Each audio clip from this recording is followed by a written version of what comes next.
Hello everyone good morning मैं दीप्ति आज ठारू आमे जेटेट रे क्षेत्रीय भाषा जहाँ अच्छी हमर ईस्ट सिंहभूम वेस्ट सिंहभूम सराइकेला रे से विषय रे पूरा तो सिलेबस दे नहीं तथापि जहाँ जहाँ आसी पारे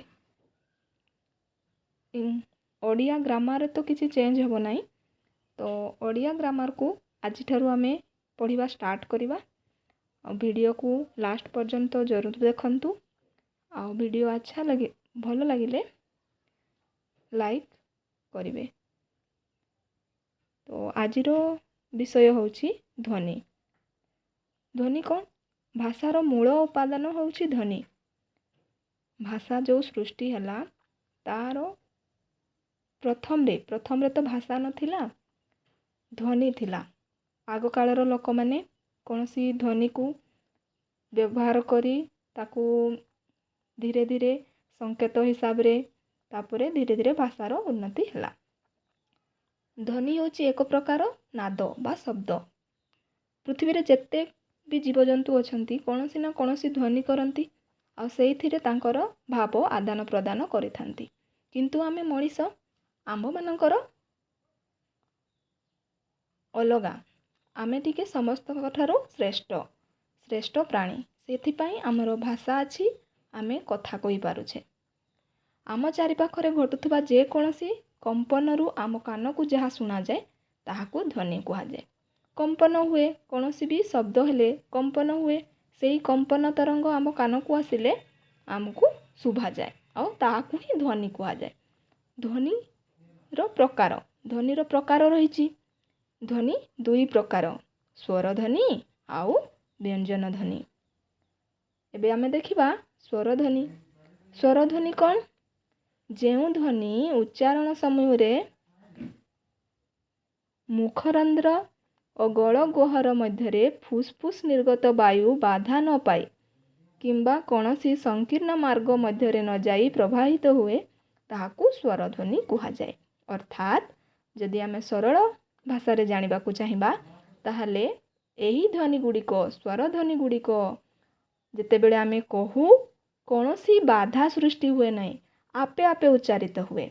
ओडिया रे स्वर ध्वनि अछि हमर 8टी।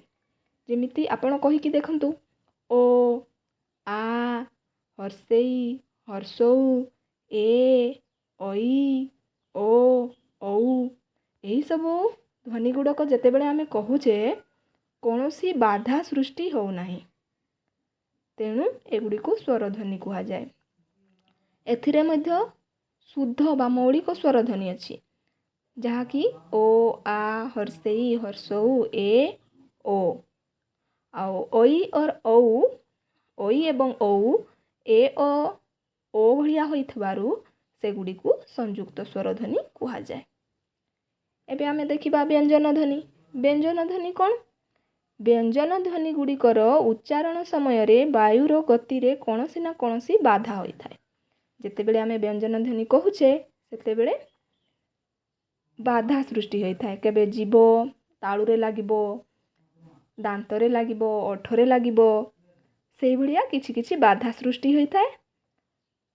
एही बाधा दुई प्रकार होई पारे। बागजंत्र दुई अंश परस्पर सहित मिलित वायु मार्ग को बंद कर देई पारंती किंबा पाखापाखी रही एक संकीर्ण मार्ग सृष्टि करती।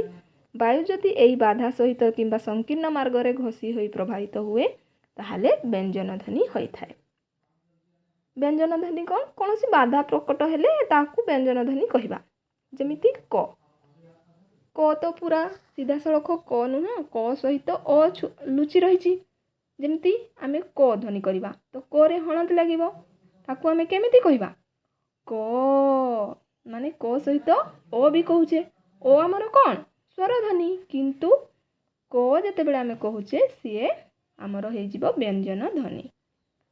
व्यंजन ध्वनि रो प्रकार एहार उच्चारण स्थान माध्यम रे व्यंजन ध्वनि को कौन कौन भाग करा जायछि एबे देखिबा। क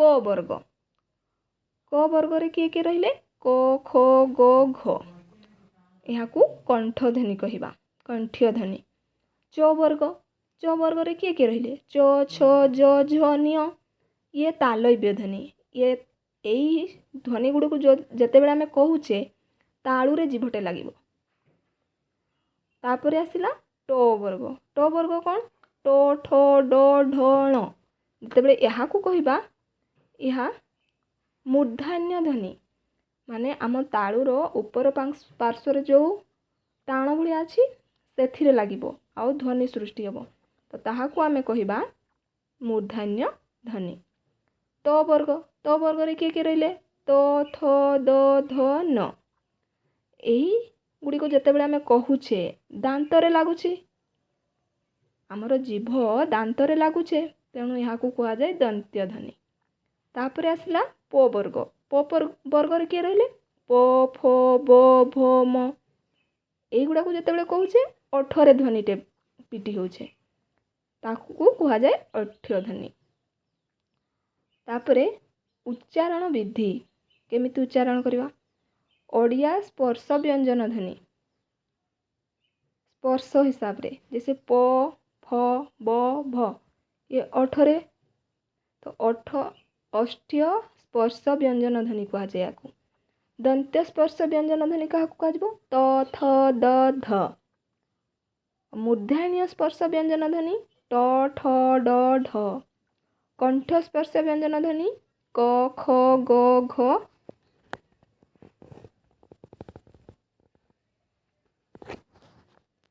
एगुड़ी को कह जाए कंठ स्पर्श व्यंजन। तापरे आमर ओडिया रही नासिक्य ध्वनि नासिक्य ध्वनि कौन व ण न म एगुड़ा को जितेबाला कहूँ सेतेबेले ध्वनिटा जाइकी आम नाकरे पिटी होउछि नाकरे कहला भलिया शुभुछि तेणु यहाँ को नासिक्य ध्वनि कह जाए। ओडिया संघर्ष ध्वनि कौन स जितेबाला कहूचे पूरा भितर संघर्ष करके ध्वनि बाहर तो ह भी सही भलिया।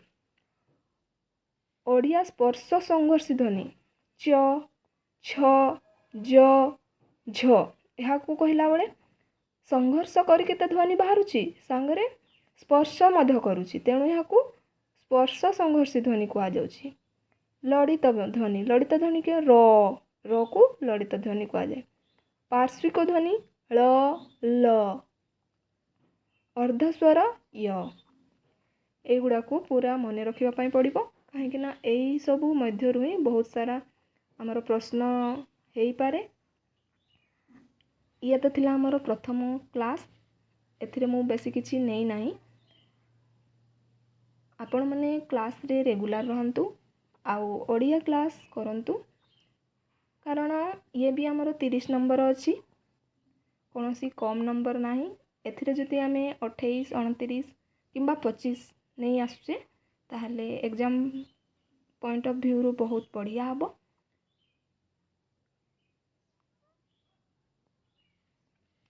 आपण माने डेली वीडियो देखंतु आगे हमें यार टॉपिक वाइज पूरा कवर करिवा। धन्यवाद।